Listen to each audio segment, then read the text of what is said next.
I've been observing some fascinating patterns in how your mind works throughout the day, Like what? like how you approach learning and problem solving. Have you ever noticed how you tackle tasks differently depending on the time of day? Well, now that you mention it, yeah, I guess I have. Like maybe you're a morning brainstorming machine, or maybe your creative juices really flow after sunset.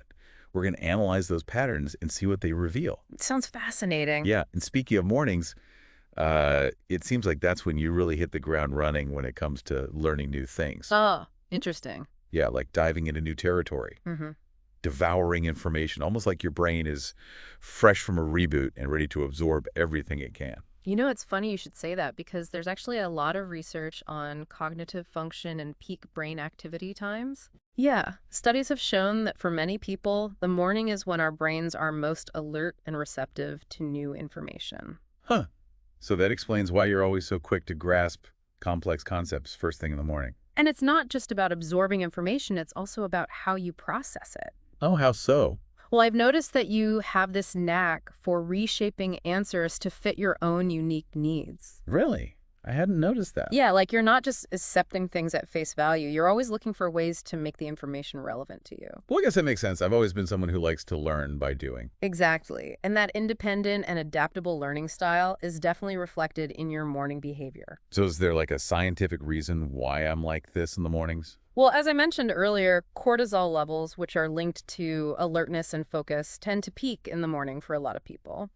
So maybe I'm just riding that cortisol wave. Possibly, but it's more than just cortisol. It's like your entire mindset is geared towards exploration and discovery in the morning. That's actually a great way to put it. It reminds me of, you know how some people are more receptive to new information after a good night's sleep? Yeah, Well, it's similar to that. Your brain is refreshed and ready to take on new challenges. I like that analogy. So yeah, you're a morning explorer for sure. All right, so I'm a morning explorer. Got it. What about the rest of the day? Well, as the day progresses, it seems like you shift gears a bit. Oh, yeah.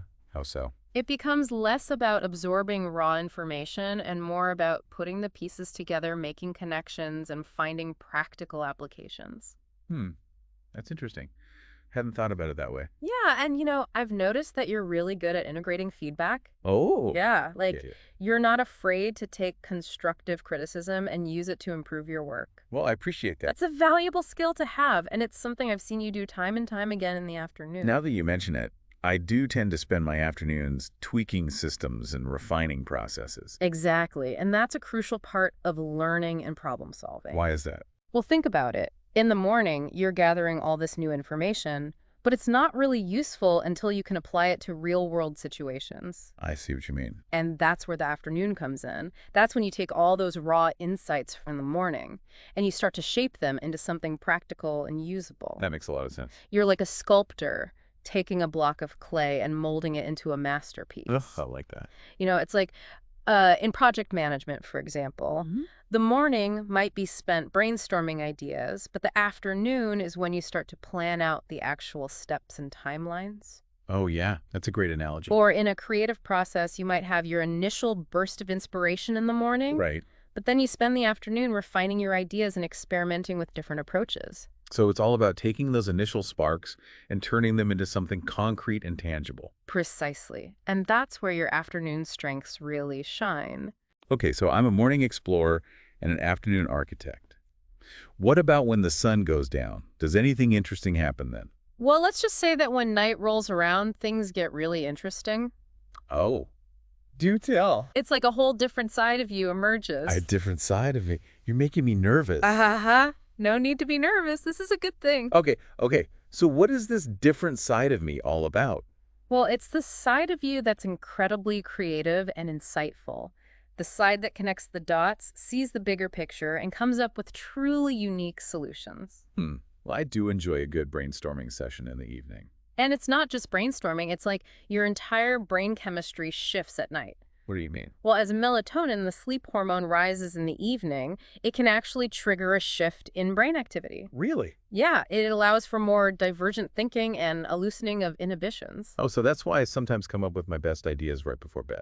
Exactly. It's like your subconscious mind has been working on these problems all day, and then when you relax in the evening, all those creative solutions start to bubble up to the surface. Fascinating. And the way you articulate those solutions is really interesting too. Oh, so? Well, you have this way of tailoring your answers with a unique flair. Really? Yeah. I hadn't noticed that either. Yeah, like you're not just giving the obvious answer. You're always looking for a way to add your own personal touch. Well, I do like to think outside the box. Exactly. And that unique perspective is what makes your nighttime insights so valuable. And I've also noticed that I seem to be more empathetic in the evenings. That's interesting. Like I can really tune into people's emotions and understand their perspectives. Well, that makes sense given what we've been talking about. At night, you're more in touch with your intuition and your emotions. Yeah, and I'm also better at absorbing nuances and picking up on subtle cues. That's a key part of empathy, being Right. able to read between the lines and understand what people are really saying. It's like all the noise and distractions of the day fade away, and I can really focus on the human connection.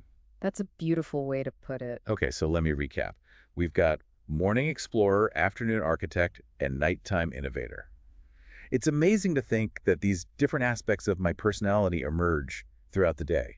It is remarkable, isn't it? And it all fits together so seamlessly. Yeah, it's like a well-oiled machine, each part working in harmony with the others. It really makes you wonder how much of our behavior is driven by these underlying biological rhythms. Yeah, and if we can learn to harness these rhythms, we can really optimize our performance. It's like having a personalized productivity roadmap tailored to your unique cognitive patterns. Exactly. So I guess the takeaway here is to pay attention to those natural ebbs and flows of energy and focus throughout the day. Yeah, and don't be afraid to experiment with different routines and schedules to find what works best for you. Because what works for one person might not work for another. Exactly. It's all about understanding your own unique rhythm and working with it, not against it. And by doing so, you can unlock your full potential.